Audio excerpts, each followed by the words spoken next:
வணக்கம் நண்பர்களே. என்னடா ஒரே குப்பையாக இருக்குது அப்படின்னு சொல்லி நினச்சிடாதீங்க. இதெல்லாம் இந்த பிளேட் டெக்கரேஷன் முடிச்சுட்டு கொண்டு வந்து அப்படியே வச்சுட்டேங்க. அதனால் எல்லாம் குப்பை சேர்ந்துருச்சு. அதனால் சரி எல்லாத்தையும் பிரித்து யூஸ் ஆகிறத மட்டும் தனியாக எடுத்து வச்சுக்கலாம் அப்படின்னு சொல்லிட்டு எல்லாத்தையும் எடுத்து வைக்கலான்னு முடிவு பண்ணேன். எல்லாம் கிட்டத்தட்ட எடுத்து வச்சுட்டேன். கிட்டத்தட்ட கொஞ்சம் கொஞ்சமாக எல்லாம் பிரித்து எடுத்து வச்சுட்டேன். ரொம்ப குப்பையாகலை.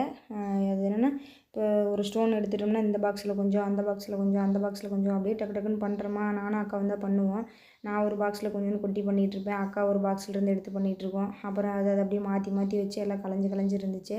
அதனால் சரி எல்லாத்தையும் கொஞ்சம் எல்லாம் ப்ராப்பராக எடுத்து வச்சிடலாம் அப்படின்னு சொல்லிட்டு தான் எல்லாத்தையும் எடுத்து வச்சுக்கிட்டு இருந்தேன்.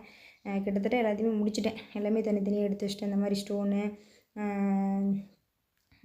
சின்ன திங்ஸ் எல்லாம், இந்த பாசி இந்த மாதிரி இருக்கிறதெல்லாம் தனியாக ஒரு பாக்ஸில் போட்டு எடுத்து வச்சுட்டேன். மற்றபடி இந்த பெயிண்டெல்லாம் தனியாக ஒரு பாக்ஸில் எடுத்து போட்டு வச்சுட்டேன். அப்புறம் இந்த ஏதாவது சின்ன இந்த லேஸ் மாதிரி ஒட்டுறது இந்த மாதிரி இதெல்லாம் அது மாதிரி இருக்கிறது தனியாக ஒரு பாக்ஸில் போட்டு வச்சுட்டேன். அப்புறம் இன்னொரு முக்கியமான விஷயம் உங்களோட நான் ஷேர் பண்ணணுன்னு ஆசைப்பட்றேன்.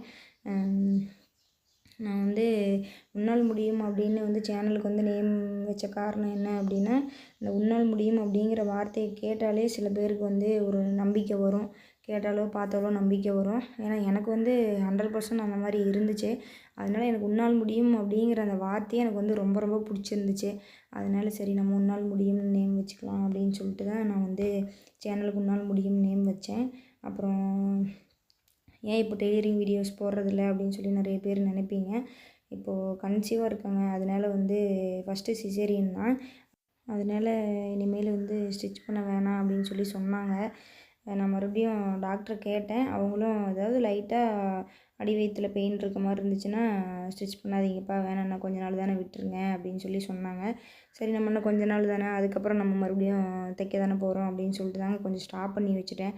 அதனால் சுத்தமாக தைக்க மாட்டிங்களா, வீடியோவே போட மாட்டிங்களா அப்படின்னு சொல்லி நினைக்காதீங்க. என்னால் முடிஞ்சது சின்ன பெருசாக இந்த ப்ளவுஸ் ஸ்டிச்சிங்கு, டிசைன் ஸ்டிச்சிங்கு அந்த மாதிரிலாம் போட முடியாது. ஏதோ என்னால் முடிஞ்சது சின்ன டிப்ஸு தெரிஞ்சதை நான் உங்களுக்கு கண்டிப்பாக ஷேர் பண்ணுறேன். மற்றபடி இனிமேல் இந்த கிராஃப்ட்டு, இந்த மாதிரி ட்ராயிங்கு, இந்த மாதிரி இதெல்லாம் தாங்க நான் போடலான்ட்டு இருக்கேன். என்னோடய சேனல் உங்களுக்கு பிடிச்சிருந்துச்சுன்னா சப்ஸ்கிரைப் பண்ணிக்கோங்க. எப்போவுமே எதையுமே முடியாதுன்னு மட்டும் தயவு செஞ்சு யாரும் நினச்சிடாதீங்க. எல்லாருமே எல்லாமே பண்ணலாம். முடியும்னு நினச்சா கண்டிப்பாக உங்கள் மேலே நம்பிக்கை வச்சிங்கன்னா கண்டிப்பாக முடியும். அதனால் எப்போவுமே முடியாதுன்னு மட்டும் தயவு செஞ்சு உங்கள் மனசில் இருந்துச்சு அப்படிங்கிற ஒரு எண்ணம், முடியாதுங்கிற எண்ணம் இருந்துச்சுன்னா தயவு செஞ்சு அதை தூக்கி போட்டுருங்க. எல்லாருமே கண்டிப்பாக சக்ஸஸ்ஃபுல் ஆகணும், ஏதாவது ஒன்று சாதிக்கணும்னு ஆசைப்பட்றேன். நன்றி.